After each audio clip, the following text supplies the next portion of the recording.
Hello, dear students. Today we are going to discuss one of the very important disorder that is called as myocarditis.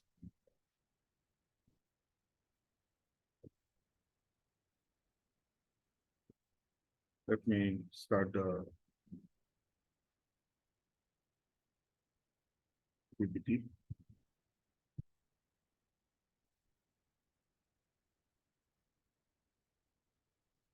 Hope you are all doing well.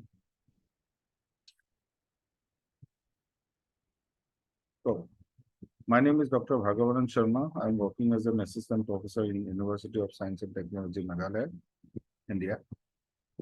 Today, we are going to discuss regarding the one of the very important disorder, cardiovascular disorder, that is myocarditis.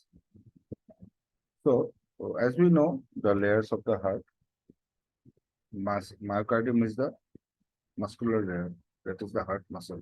Okay. Then epicardium, the outer layer. Okay. The next diagram will signify more properly. You can see it here. This is the muscle layer. This is called as myocardium. Outside there is the pericardium. It has got again subdivided into three layers. Then endocardium. Okay. So we won't go too depth into the anatomy part of the heart, okay, cardiovascular system.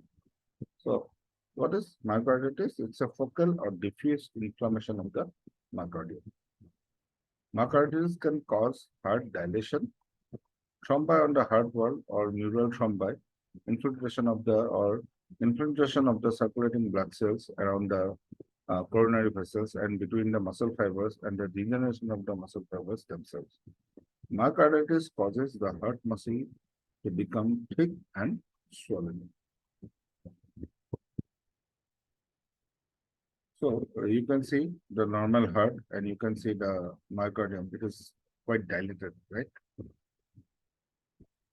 So what is the etiology? 50% etiologies are mostly idiopathic, that means unknown. And the two main types of etiological pathophysiological factors, one is infectious causes and one is non-infectious causes. So what are the infectious causes? Mainly viral, it may be bacterial, okay?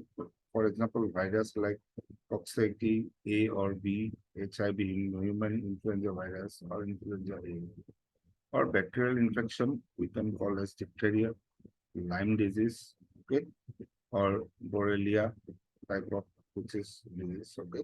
Then rickettsial infections, then fungal infections, then Chagas disease like protozoal infections, then metazoal infections, parasitic infection, okay, spirochetal infections. Okay, these are the infectious causes of myocarditis. Next, non-infectious causes are granulomatous inflammatory disease like sarcoidosis, giant cell myocarditis. Next, one of the very important autoimmune disease that is rheumatic fever. Next, transplant rejections in cases of surgical disease. Then, patient receiving immunosuppressive therapies. It can develop in patients with infective endocarditis. Okay, infective endocarditis, as we know, it can cause due to bacteria or due to fungus like candida, okay, streptococcus, okay, or staphylococcus. There are many varieties of these bacteria. So this can again, from inflammatory endocarditis, it can cause myocarditis. Okay. Uh, Next, patient receiving immunosuppressive therapies. Okay, it can develop patient with infective endocarditis, Crohn's disease, systemic lupus erythematosus. These are systemic lupus erythematosus are more or less like rheumatic fever autoimmune disorders. Okay, then results from an inflammatory reaction to toxic substances such as alcohol, radiation, okay, chemicals or drug like anthracyclines for cancer therapies. Okay, so next is, what are risk factors of myocarditis? The treatment of URI, who are taking post-pericarditis, metabolic lupus, heat strokes, hypothermia. These are the risk factors. What is the pathophysiology? any kind of infection, bacteria, viral, protozoal, okay, there will be inflammation and injury, which can again cause scarring of the tissues. Then it can ultimately cause this arrhythmia, then congestive heart failure.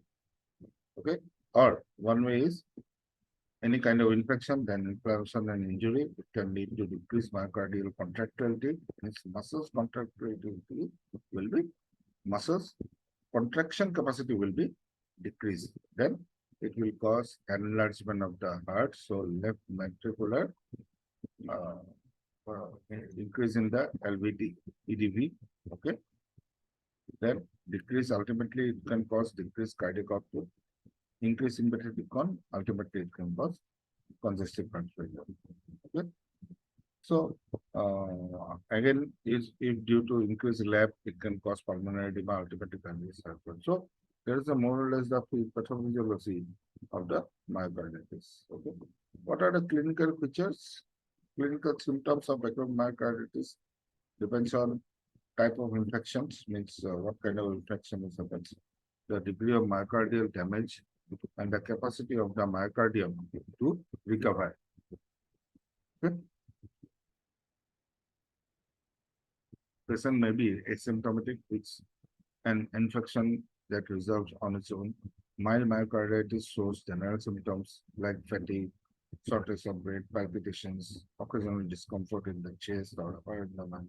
It's like it's flu-like symptoms. The most common symptoms are flu-like symptoms. The symptoms of moderate myocarditis that may be positional chest pains, worsened with body position, something like that, or arrhythmias. Okay, ultimately which affects the pacemaker cells of the heart. In severe cases, sudden cardiac death quickly develops severe to sensitive heart failure, fluid retention in feet and ankles. Okay, means pediatric. So, what is the diagnostic evaluation?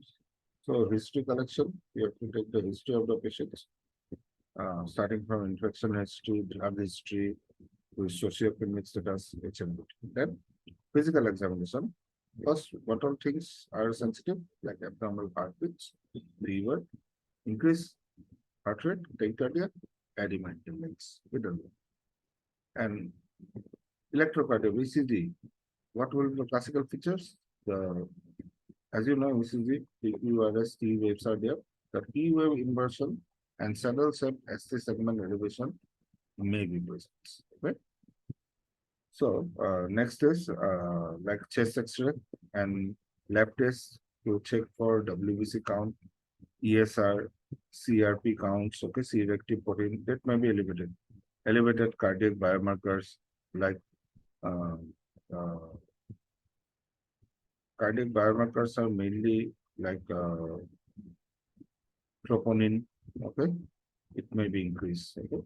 Echocardiogram, it will show you dysrhythmias. Then cardiac MRIs and heart biopsy. If nothing shows anything, if the infectious is deep enough, in culture also it doesn't show anything, then you have to go for biopsy.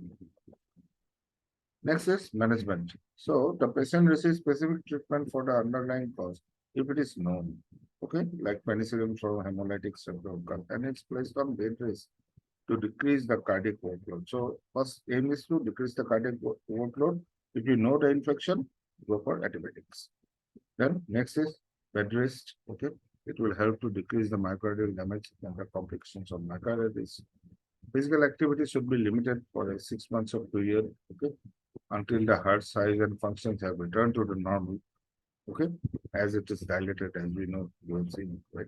So, for patients with moderate to severe dysfunctions, cardiac functions can be supported by the use of antibiotics, antiviral, like interferon A type of drug, oral therapy with AC inhibitors like captopril, lisinopril, then digoxin, diuretics, oxygen therapy, corticosteroid or immunosuppressant. Then, if nothing works, then heart transplants. So, what are the complications you can see? So, general complications you can see is atrial fibrillations, ventricular tachycardias, dilated cardiomyopathy, sudden cardiac death, and multi-system organ failure. So, these are the general most common complications of myocarditis. How we can prevent it? Prevention of infectious disease by means of appropriate immunizations. Like whatever we do for influenza for hepatitis, whether it's a urban area, whether it's a rural area, uh, any kind of infection, you need proper sanitization, proper drainage, everything. Okay. So early and prompt treatment to decrease the incidence of myocarditis so that it doesn't recur. Okay. So anyhow, there is no sequelae of myocarditis, but still, infection can again develop. Okay. So that's it for today, dear students. I hope it might be helpful for you. Thank you.